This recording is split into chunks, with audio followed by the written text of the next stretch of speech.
Okay, everybody, here we go. Hello, success. Hello, hello. There you are. Hello, good to see you. Now, Much better link. Thank you so much. let me get you up on the spotlight. There you are. Esi, thank you so much for joining us.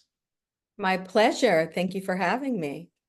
Nice to meet you. So, Esi, the topic of this conversation today, the title of this conversation, I love because I think it is a sort of a perspective, a way of looking at one's career, which is really needed for those who are at the beginning of their journey. Because to think about a career as something that can be accidental is a really nice way to sort of neutralize all of the pressures that we all feel in trying to sort of build the perfect career and trying to step up the ladder and trying to figure out, what we need to do to get in and who we are and how we fit in. All that stuff is captured in the way you framed your career as being somewhat accidental. So the first question I'd love to ask you is, as the self-titled accidental executive, who's now the global CMO of Unilever, global head of growth of Unilever, how did it all start? Like, tell us about, before you had a job, when you were a kid, what were you dreaming about? Was this in the sights? Well, it certainly wasn't this. When I call myself an accidental executive, it's because it's the truth. I'm from Chicago, which is a city in America in the Midwest in Illinois. My mother is an attorney and my father is a maths teacher. I knew nothing about business, had no idea what marketing was like. I like numbers, so I was like my father in that regard, who taught math, and so I like solving problems, math problems. I was quite advanced in math because I liked it so much. I would ask my friends to do their math homework. But I knew I didn't want to be a math teacher. And mostly that was because, my dad is such an amazing individual. Our house was never our own. We had 50 kids over all the time. I associated that with being a math teacher, but really he worked in an underserved, underinvested in school, and he ended up being the father figure to a lot of the students. And he also coached basketball. And I thought, wow, the life of a teacher, it's not your own. I don't want to be a teacher, but I like math. And then my mother, who was an attorney, was always lots of books and lots of legalese, and I knew I didn't like that. And so along the way, I thought I wanted to have a practical approach to using math. And I had just learned that it was engineering, although I had no role models. I had no idea what that was, but I'd read about it. And so I knew I wanted something practical and I wanted to continue to do math. But I always liked people. So even though I didn't like sharing my little apartment with 50 other students, I did like people. And I thought if you like people, then you should be a doctor because that's all I knew. And so I read and learned about something called biomedical engineering, which was combining medicine with engineering. And I decided I wanted to do that because I'd learned that there weren't any women, and especially no Black women. And so I always wanted to do something stretching. I was also a gymnast. So I became practiced at setting big goals and trying to achieve them. You do that through a lot of athletics, and gymnastics is certainly one. So I set that as an ambition for myself, biomedical engineering, which of course is nothing like I do today, nothing at all.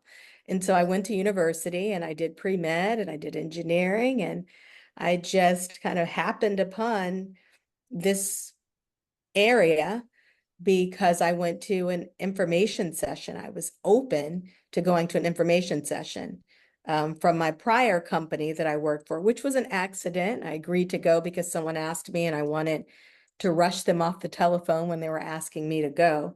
And I came to this information session and was pretty introspective. The way they describe this area, which we call marketing, so this is exactly what I like to do. It was the type of marketing that is brand management, analysis, working with people.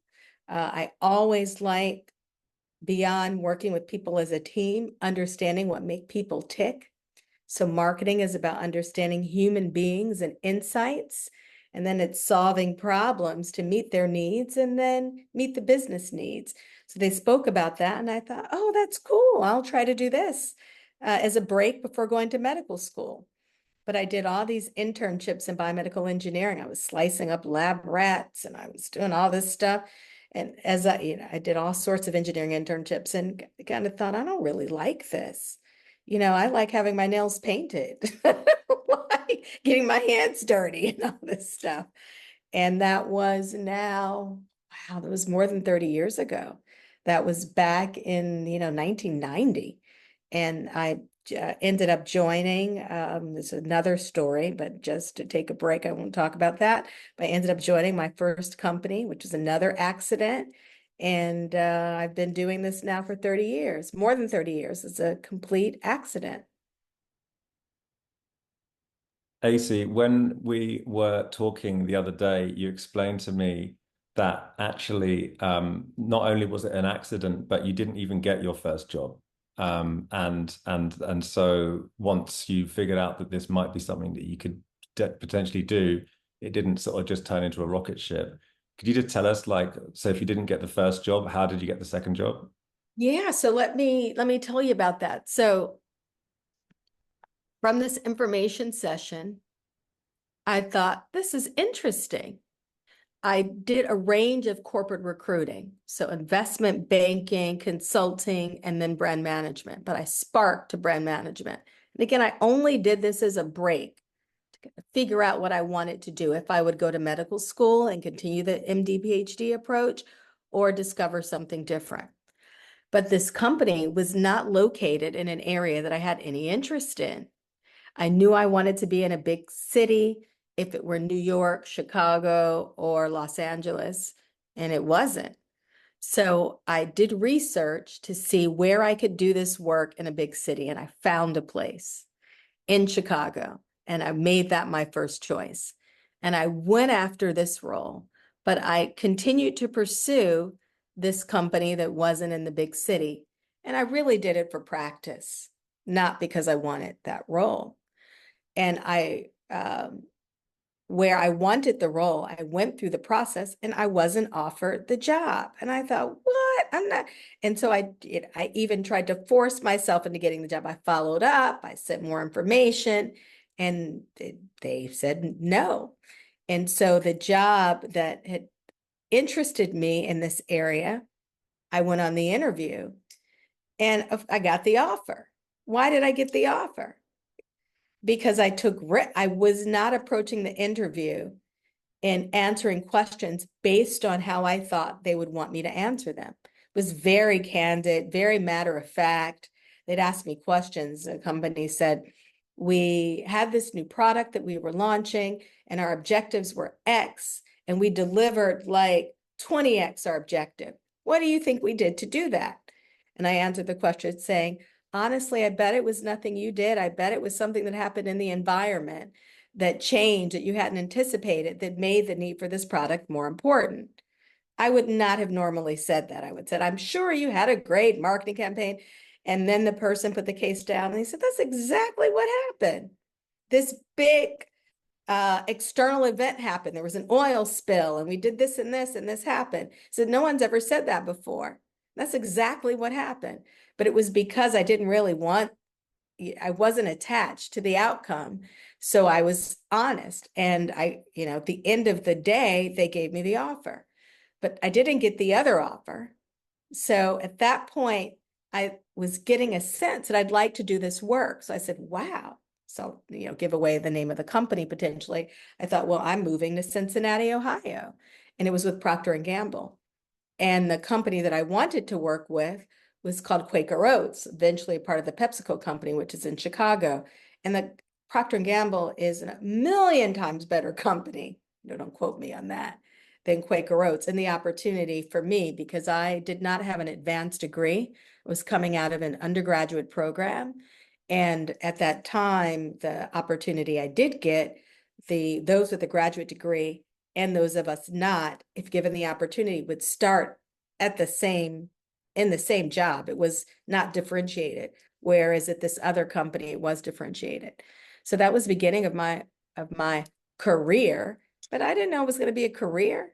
I was going for a job, and all along the way, I got to learn about what I really liked. I got to grow, and it developed into a career. That's great. That's great. My favorite thing so far, you just let, I mean, you were very polite about the way you said it, but basically you didn't really care as much about the job you were going for. You let your guard down, you spoke your mind, and some truth came through and they heard the truth in it.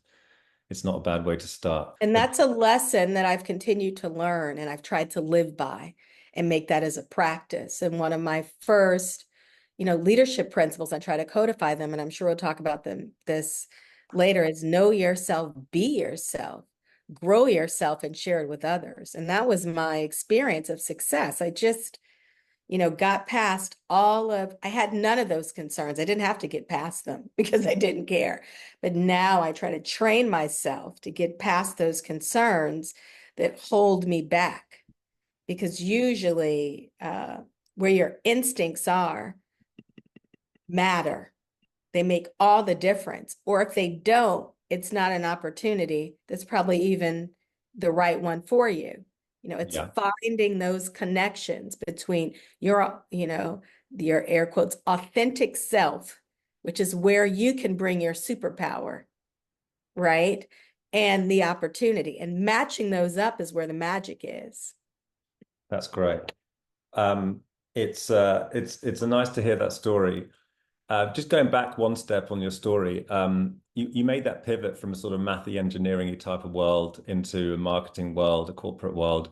Mum and dad, how was the math teacher feeling about all this? Was this cool?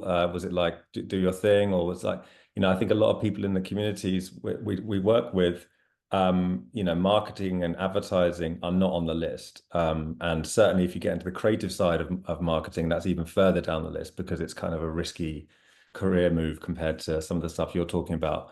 Was there any hesitation or any questions from when you were growing up? I think they had no idea what I was doing.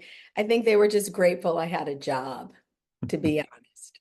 I think they're like, what is that? And I just didn't spend a lot of time explaining. And before, and I don't know if I told you this, it's important to have a job, right? So I started my first permanent job September of 1991, but I finished university in June. So the summer before, I actually did another engineering internship where I stayed at home and I worked for, a big engineering company at the time, Motorola. So I was still working. So they cared mostly about I had a job. So, okay, you have this job for the summer, but that's not your full-time job. And then you're moving. So they were just happy that I had a job. And that continues to be their priority all these years later. Like, you don't want to give up that good job. I'm like, yeah, I'm changing jobs. Well, it's true. It's true. I think that we can all get a bit stuck on our heads thinking about what our career is going to look like. And it's like just reminding ourselves that a job is a job can also be liberating. You've obviously had a journey since then, and we'll get into that in a moment. But before we do that, I'd just love to know, like, what have, you're now at the top of your game.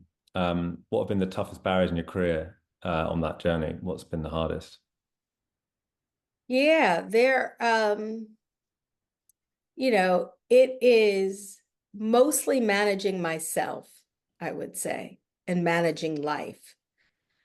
As we've been talking about, I never created this ambition that I want to be the chief growth and marketing officer. I want to be CEO. I've discovered uh, through a job an opportunity to have a career.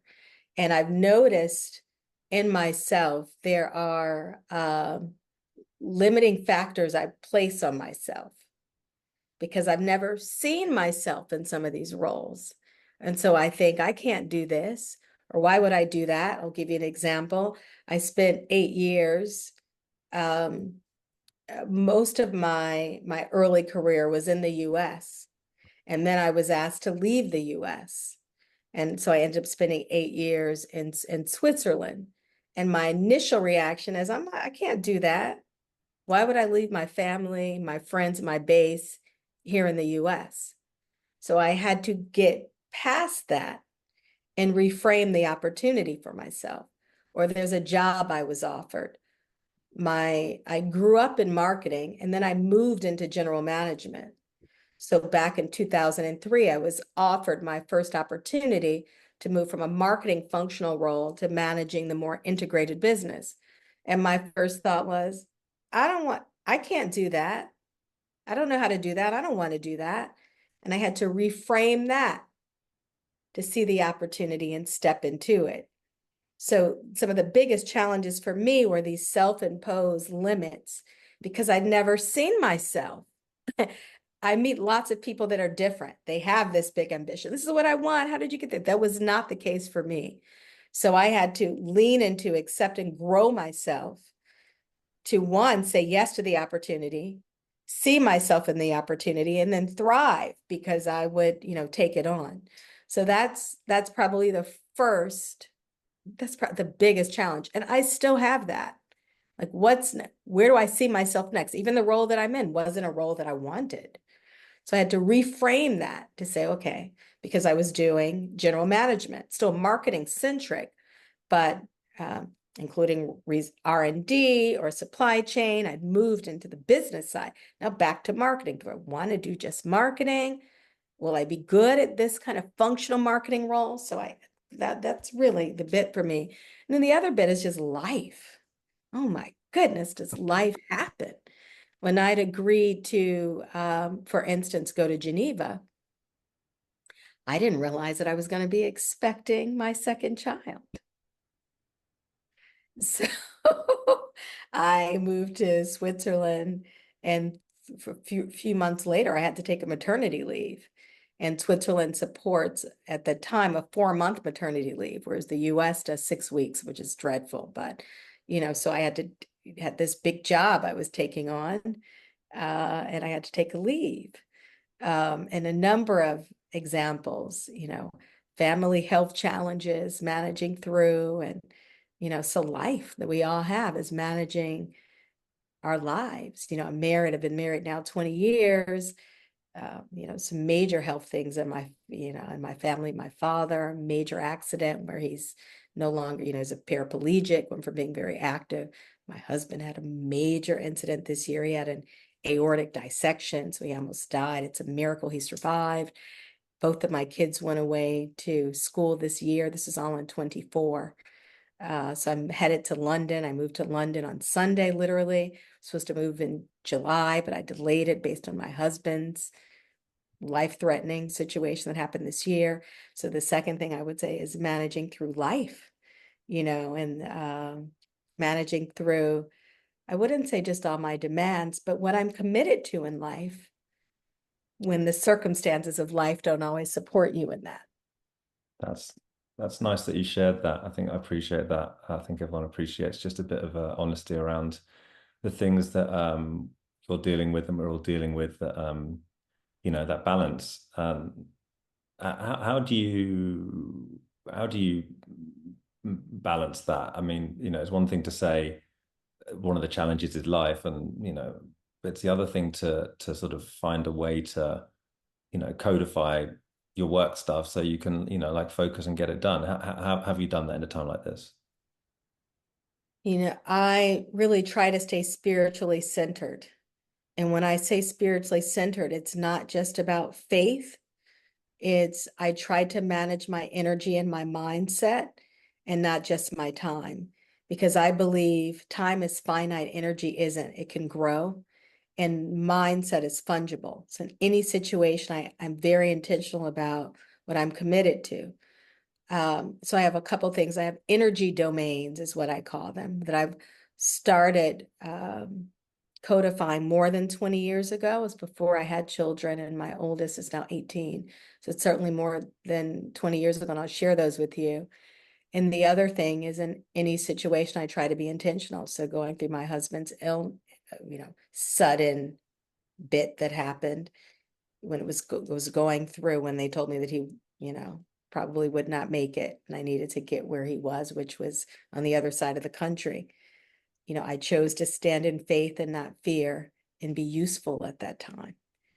So with my kids, with him, with his family, and standing in that was empowering. It was empowering, and it helped me manage through those 6 weeks. We're still managing through it, but in terms of the crisis that it was at that time when I was, not even 3 months into this role. Okay. And the year that my kids are graduating from their respective, points. And it was very empowering for me. And so when I say spiritual, it's in that realm. And in terms of my energy domains, I went through a process reflecting on when I'm fully on and when I'm not, and finding language, call it marketing language around that, to make sure that I'm setting up my life in those areas. So the first area I realized, which ultimately I now call my purpose, is called passion power, which is making an impact in areas that I'm passionate about.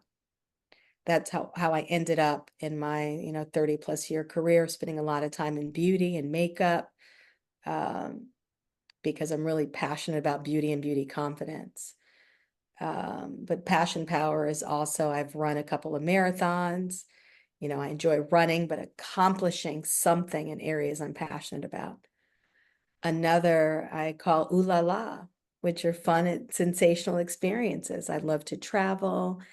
I like a good meal. I like beautiful things. I like architecture. I like I notice beauty in things. So I set up my life to have ooh la la moments. Another one is amour and adore, is what I call it. And it's close connected relationships with people. I mentioned I like people, but mostly I like being connected to people. So it's friends and family, and making sure I have quality time, and also cultivating those relationships at work. I have something called, which I added when my kids came along, called Smile High.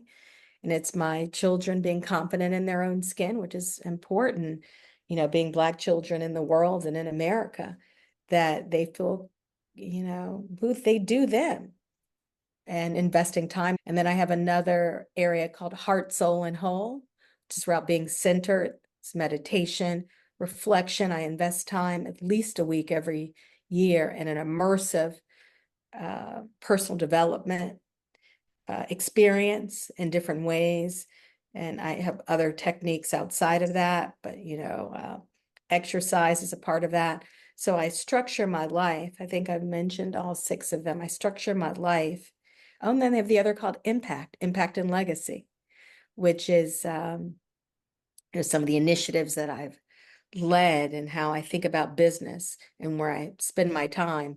That I probably have more than 50 people that I mentor, probably more than that, in some way. And then, community programs that I do. So I set up my life around that.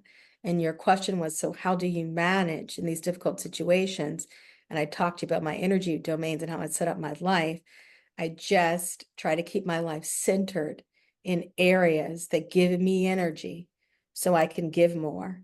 And I try to manage my mindset so that I'm resilient through these circumstances, and recognize when I'm off and reach out for help and support. I did that recently. I did that last week, an area that it's giving me I'm a bit, anxious about, and to get a new framework. And I got a new tool. I'm like, oh, I can do that. Yeah. That's great. That's great. Wow. Okay. Wow, you went deep there. That was like the whole, everyone's writing their notes like crazy. Thank you for that one. That was like that was the whole session in a nutshell. You remind me of sometimes I say I'm too busy, mum, and my mum says there's 24 hours in a day and you're awake for like, a majority of those hours. You can fit it in. And listening to you now, I think that if you add a little bit of energy domains, then you can find a way to balance the time. That's I really. think, and I try not to say I don't have time, Mm, because we all have the exact same amount of time. mm, It's what we mm. choose to do with the time. And I believe it's an important you wedge it in. And it's about, how do you determine if it's important? Everyone has their way. My way, are through these, kind of energy domains. And in that, priorities come to be. So I like your mom's advice. I do too. in our previous conversation, I asked you what are the most important or impactful projects you've worked on in your career? And you mentioned three that I thought were really, really special. The first one that you talked about was Febreze. And I like this immediately because it's the way you described the work you did or the creation of Febreze as a business, as a brand, reminded me of the variety of impact we can have. And in this case, I thought you were talking purely about just like, hey, we created this new product, this new brand, and then actually the sort of personal impact it had on the people you were serving, the customers, was actually a surprise to me. I wasn't expecting that sort of angle into that story. So we'll talk about that for a moment. I loved hearing about your pivot out of home care into beauty. And as you mentioned, it's a passion area of yours.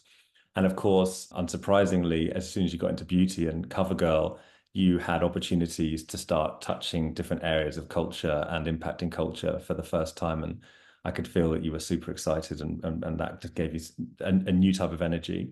And then finally, coming through to the work you've done on Dove and the Crown Act, which is sort of well known at this point, but obviously, sometimes we need to be reminded that you have to do a Febreze to do a Crown Act. And so, if you could just give us a little bit of in your words, that journey would be really nice to hear. Yeah. Febreze, that was 3 years into my time at P&G, and it was an incredible experience.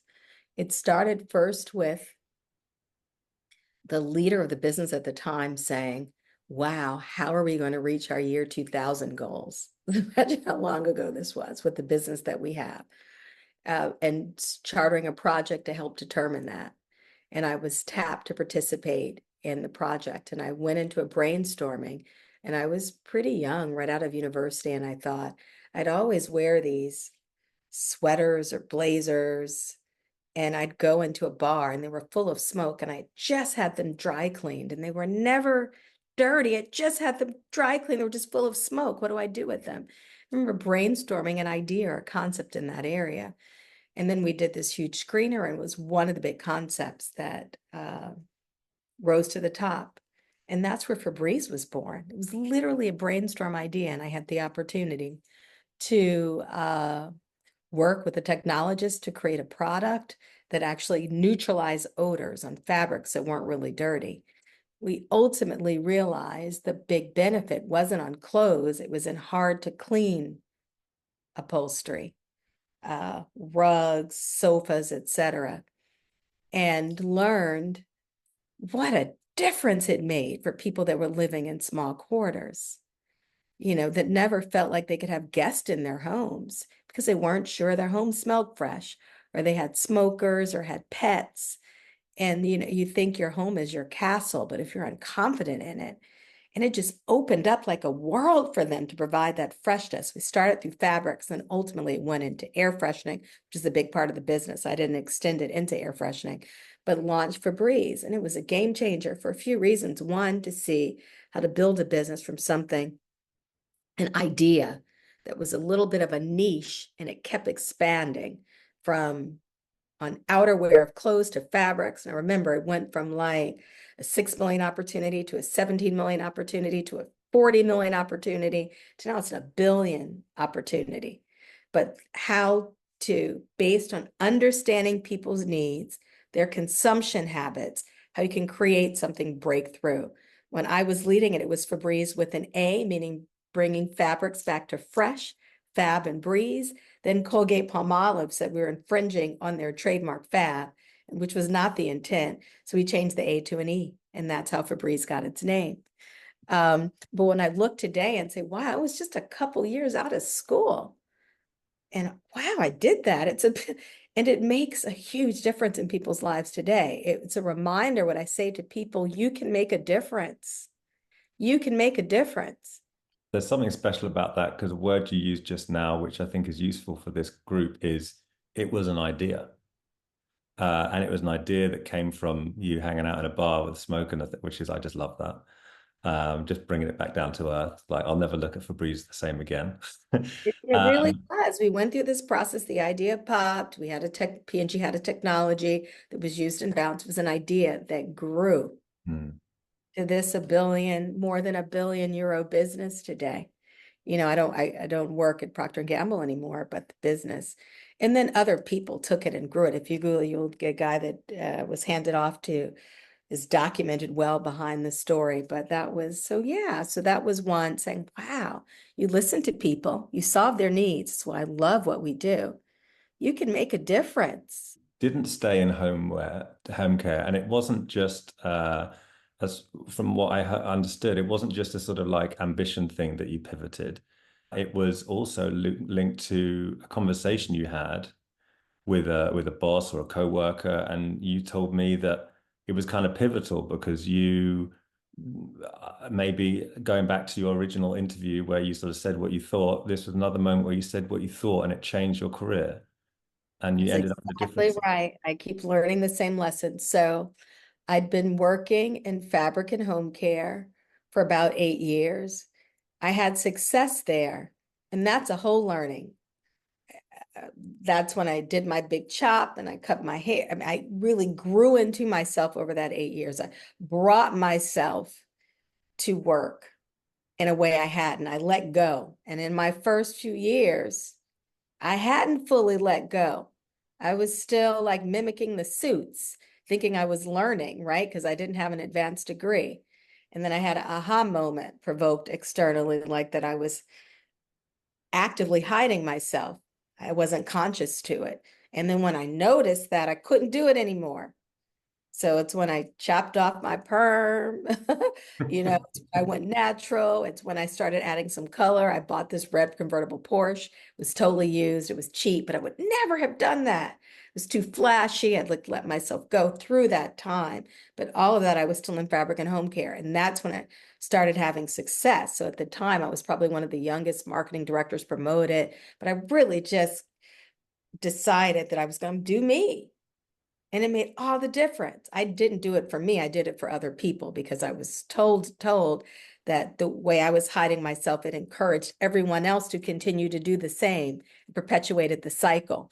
And because I come from parents who are advocates and really believe in the community, that I couldn't do that anymore. And that just like made a huge difference unexpectedly for me because I was motivated to do it differently. So that's one bit. But back to that. So then I was in fabric and home care and I got a new boss who I was onboarding into the fabric softener business. And I was doing the usual, explaining the business plans and the drivers of the business. And the person stopped me and said, Esi, let me stop you there. What do you want to do next career-wise? What are your ambitions? And I was kind of caught off guard because that wasn't my plan with him, Jorge Mesquita. And I stopped and I said, you know what? You really want to know what I want to do? I like the work that I'm doing, but I'd love to do it in an area that I'm more passionate about. I was an aerobics teacher at the time. I did that before work. I would go at 6 a.m. and teach my little class. So I was really into health and fitness and well-being, and I always liked beauty. And I said, I'd like the work, but it would be interesting to do an area I'm more passionate about. Some reason I just said that. I never would say that. I would, up until that point, I would always say the thing you needed to say to keep advancing your career. I want to continue to drive results and have increased responsibility and blah, blah. I didn't say that. I just told the truth.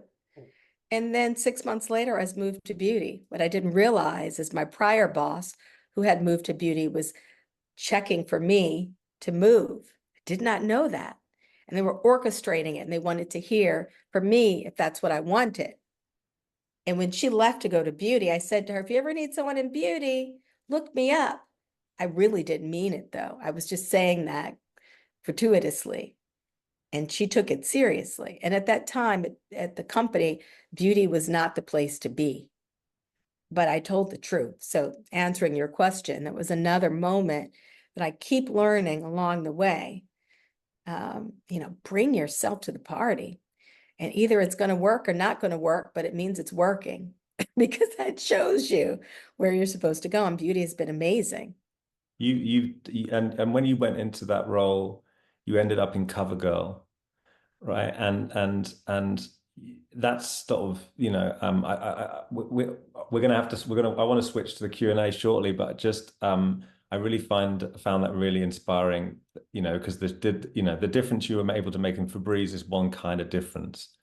But the bringing it back to identity through beauty, the work you were able to do with bringing in different covers, different faces into CoverGirl and starting to exercise a bit of like cultural identity with the likes of Queen Latifah and Pink. You said to me hilariously, AC said to me on the other call, I don't know if these people will know who these people are because it's previous generation. I said, I think they'll know. I think they'll know.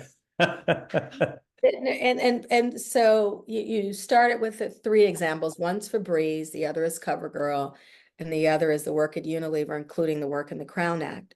What I got addicted to was helping people through business, and Febreze is a way to do that. You can do that with product.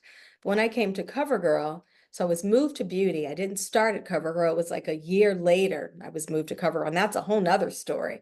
Because when I worked at CoverGirl, it was viewed in the company as the kiss of death, because you leave the mothership and you go work in makeup, which was located in another town. But I jumped into it because I thought, why not? Could be interesting. And the person who was running the business didn't actually invite me to go. It was that person's boss. It was a very weird dynamic.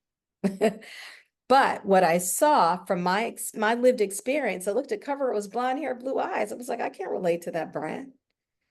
And what I came to find out is a lot of other people couldn't relate to that brand. So I was on a mission to make the brand grow and more relatable.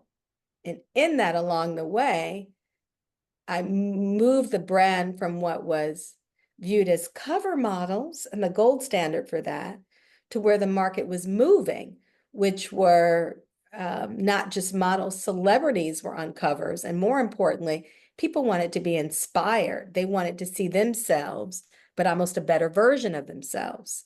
But at that time, that was through people like Queen Latifah, that they could see her journey from, becoming a mogul rapper to becoming the lead in Chicago and seeing her beauty transformation, but her success behind that. And I would go to the middle corners of America that didn't have a lot of Black people, and they would talk about the Queen. And that's how I knew, like, the Queen was going to make a difference. And our business had record performance quarter on quarter from when we signed her. The same for Pink, who was not a traditional beauty. So shifting from what was a standard prototypical beauty to a more relatable but inspiring beauty. The CoverGirl movement was the beginning of that. Now we're at a whole nother level. It's about real people, not celebrities at all. Drew Barrymore was a part of that. So it's breaking the beauty standard, but inspiring his work. And I did it for the business, but I saw it made a difference well beyond the business. It blew my mind. People would just kind of high five, like, go CoverGirl. It's like, the industry we're in really matters. It can help people's lives. And so the next iteration of that, so I went on to do CoverGirl as a marketing director, and then I ultimately became the general manager of that business after moving and going to work on a deodorants business. But that's when I did that Old Spice work, which was great. I was able to do some other good things, create a whole new category of products called clinical deodorants. It added like, $1 billion in sales to the category overall. So that was great. But then I ended up coming back and doing makeup. But then I ultimately left P&G when P&G sold the makeup business that I was running and joined Unilever. And I came to Unilever truly with the intention to make a difference with Unilever's platform of brands, including Dove, because I thought I've been working for profit. I explored in between my time with P&G and Coty and Unilever going into non-for-profit, and I realized you could make more impact with business. So I came into Dove with the intention to make a difference and then to do something for Black women. And the Crown Act was born out of that. But it really came of understanding the big issue in America for Black women was colorism, call it, and hair, the way the world perceived our beauty. Thought Dove, at the center of Dove is campaigning for real beauty, it's beauty inclusivity. And my view was, how can we do beauty inclusivity without really addressing the needs and issues of Black women who have supported the business? Or said another way, let's make sure, as we're beauty inclusive, that we're addressing needs of all important cohorts. And so it first starts with understanding what those needs are, which of course I had experience in, but hearing those and seeing those quantified, then understanding how we could make a difference. And in that, I work with a team of women on behalf of Dove, agencies, and legislative activists to make it so that it's not legal to say, if you wear your hair like mine, that you can't go to school or you can be denied employment because you're violating grooming policies. So the Crown Act, standing for Creating a Respectful Open World for Natural Hair, calls that hair discrimination and makes it protected based on prior civil rights legislation. It makes hair texture a protected trait based on race. So now we have 28 states that have the Crown Act legislation or something inspired by it out of America's 50 states that are a platform for Dove to campaign for beauty inclusivity, which is a part of the brand proposition. So it's kind of human-centric marketing, if you will, but it's not marketing in the traditional sense, because it's helping people not just with product or repositioning yourself, it's actually doing something that makes a difference for people. One of your leadership principles is energy. Wow. You just gave me so much energy with that one. I love that one. That one is what I love about that one is the context. The impact, of course, is strong, but we started with you just needed a job. And thank you for saying that, because it's a good to remind us all. Sometimes we just need a job. Get yourself a job, any job. You can work your career once you've got a job. Don't overthink which job to get. Obviously, think for yourself, but don't overthink too much. Do the job, and do the job for the business is a big learning, what I'm hearing you saying. And you've said it many times, and living in Amsterdam and different cultural differences, I think it's nice to hear do the job to grow the business. Your job is to grow the business if you're in marketing or commercial role. And then if you can grow the business and then, add to the brand, and the brand can also add to society and culture, go there. But you've gone your journey to this point, excuse me, to get to the position where you can create the Crown Act. That's amazing. When we first spoke, I think it was over a year ago, I said to you that the Crown Act really touched me because of my sister, who has always been uncomfortable with wearing her hair naturally. And as soon as I heard about the Crown Act, I shared it with her, and just as a sort of like a inspiration of things that are possible out there. So thank you for sharing that, and thank you for creating that. I want to pass the mic over to Jhelisa, who's been waiting patiently for a few minutes now, and pass the floor to a bit of a Q&A in the time we've got left. So thank you so much, Esi, and over to you, Jhelisa. Hi, thank you for meeting you digitally. I want to thank you again for your inspiring talk. It was really interesting to hear how you accidentally fell into your role for your career, and also for your vulnerability, because it was beautiful to hear your vulnerable side of this as well. Like I just mentioned, we received a couple of great questions, so I'm just going to dive into them immediately because of the time. So the first question is, in many industries, C-level positions are still predominantly held by white men. And when women are represented, they often share similar traits and in many cases are also white. So how do you navigate a world that does not expect to see a Black woman showing up as a CMO?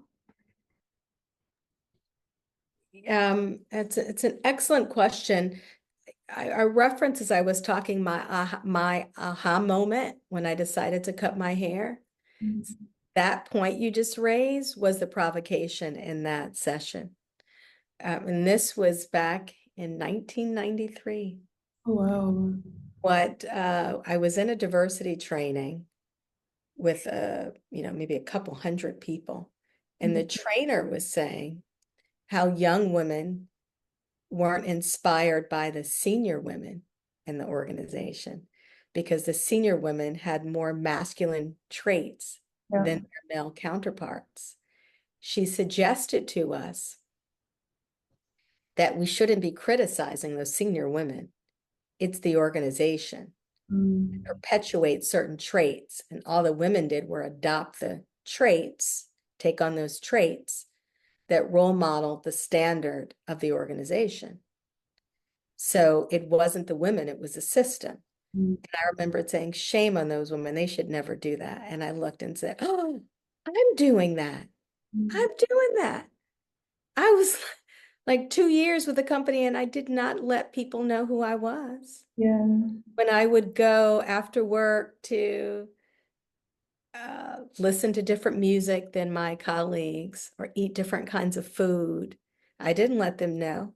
Yeah. And again, I was processing my hair. Not like that's a bad thing, but I was fitting the uniform. If you saw me, I had these little spectacles. I had this little press bob. I wear these little beige suits. I'm like, I can't even imagine being in anything like that anymore. Yeah. It was out of that, I said, wow, I play a role in perpetuating that stereotype by trying to be like them. I'm not going to do that anymore. Yeah. That was one of the most uncomfortable things I'd ever done at that point, is choosing to break that because I felt exposed. Yeah. My take was, these people don't need to know who I am. And I felt so vulnerable. Like I did my big chop. I had my little afro. I had like a half a quarter of an inch hair. I cut all my hair off. I was just letting it all hang out and I was so uncomfortable. Yeah. But after a couple of months of it, I felt free. It's like I moved through that discomfort. You asked me, how do I manage through that? It is resisting the urge to conform to that standard every single day. To a point, sometimes I don't even notice. Sometimes I'm in a room and it's an hour later, I'm like, dang. I'm the only person like me in this room. If it's a female or any of that, I just, will not succumb. Yeah. And I believe in what I said before, that what I am here to bring is based on my experience.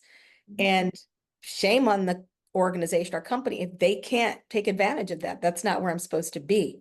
So I manage my mindset. So it's not my issue. Yeah. It's theirs. Yeah. I'm not even aware of it. And then the other thing is I try not to be so present to it because it's too much.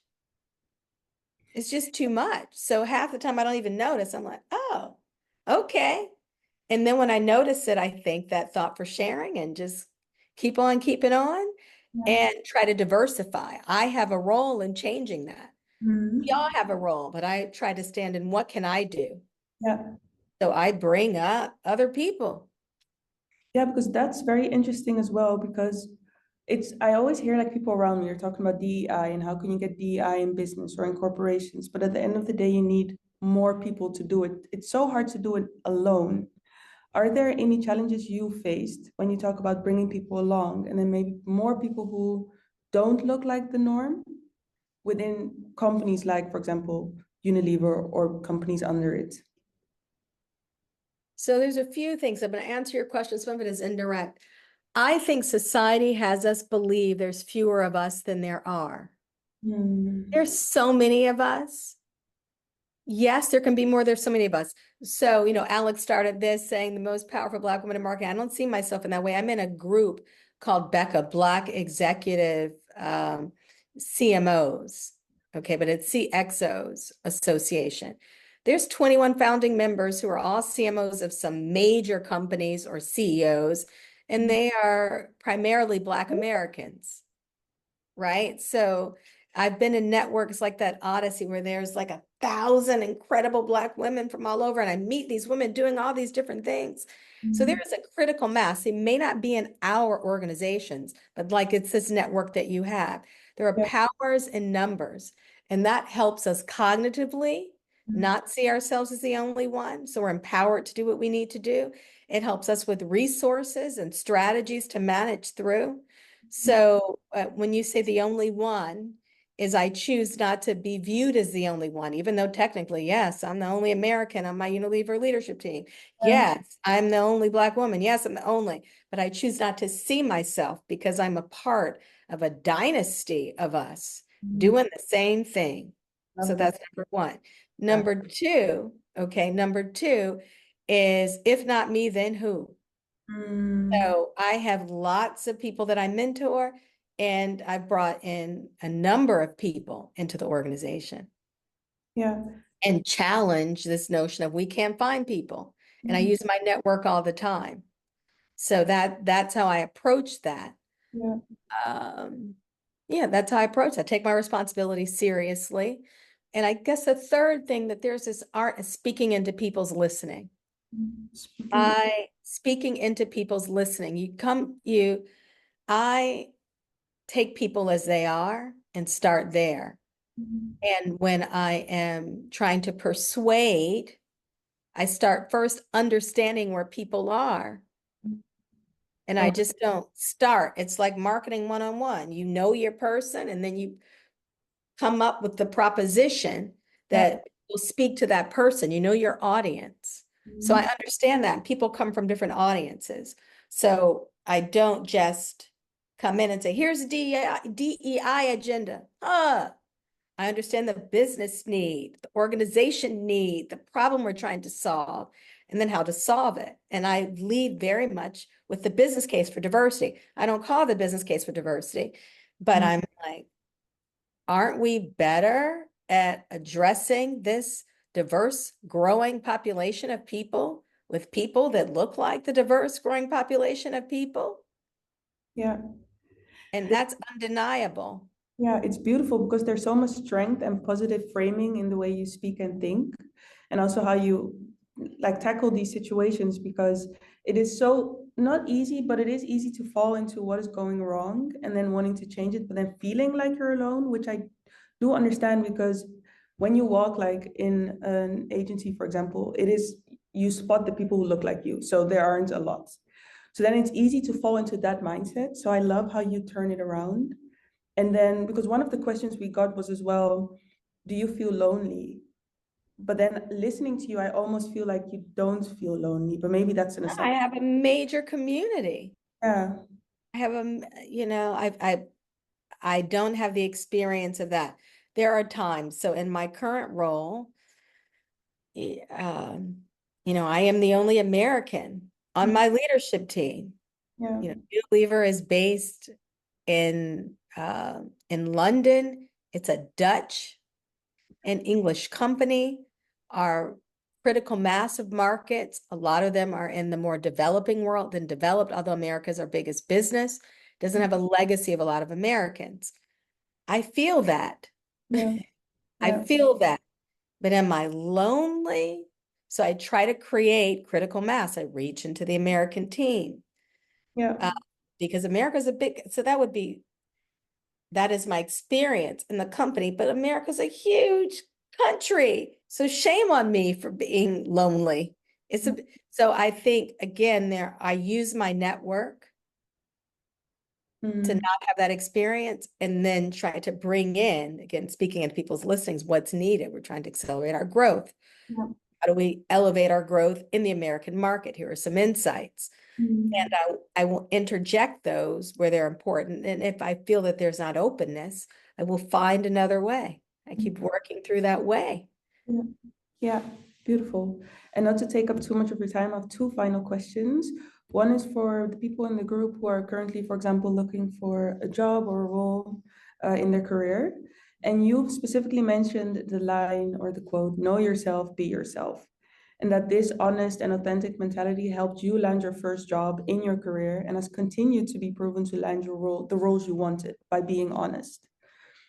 Currently, there are quite some starters and juniors who are struggling to find a job, and if they don't have the right network, for example, like if you don't know the person to get in, it's hard to get in.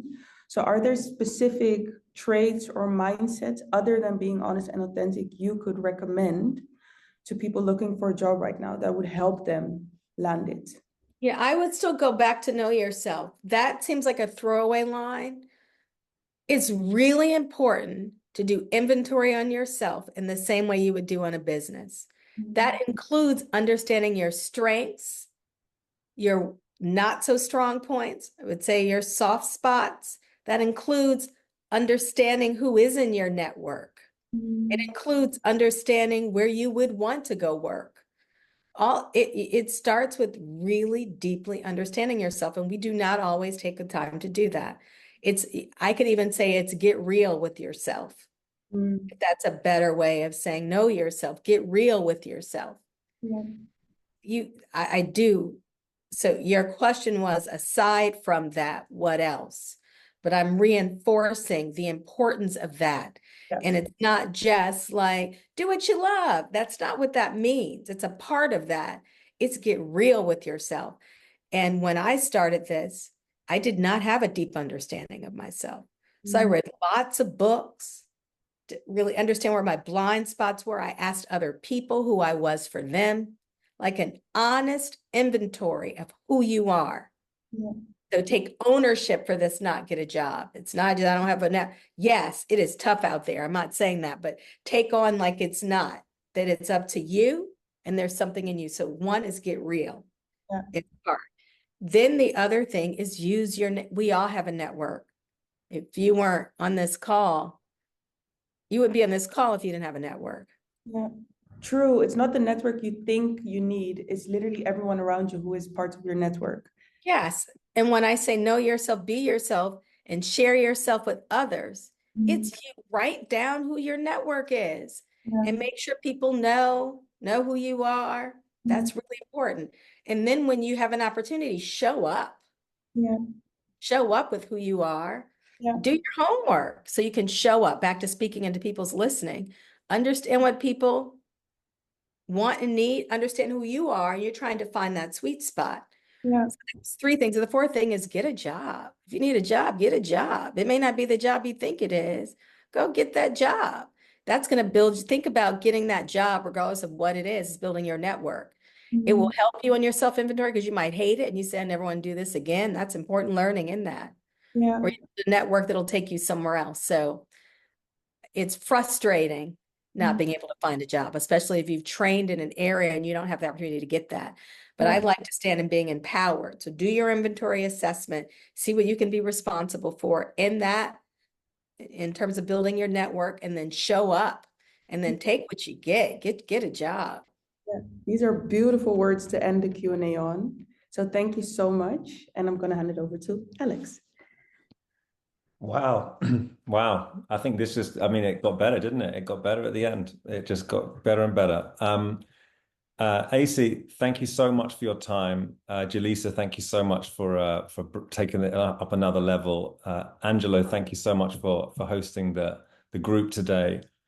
This has been really special. It's really nice to have this conversation across borders. It's really nice to feel like one group, even if we're separated by so many different things from age to location and background. But there's things that unite us. And maybe one of those big things is just united in the appreciation that you shared your knowledge today. So thank you all for joining. I hope it was useful and valuable, and you can take your notes, share them with your coworkers. Get a job. If you've got a job, think about where your next pivot might be. And hopefully we'll be back with another session shortly. But for now, I want to thank you all. I want to thank you, Esi. I hope we haven't ruined your calendar for the week too much. And speak to you all very soon. My pleasure. And thank you for the opportunity. And I wish you all the very best. Thank you very much. Bye. Bye. Thank you. Bye-bye. I want to thank everybody that's in the call for taking out their time. These are interesting moments that you just make use of the knowledge that's out there.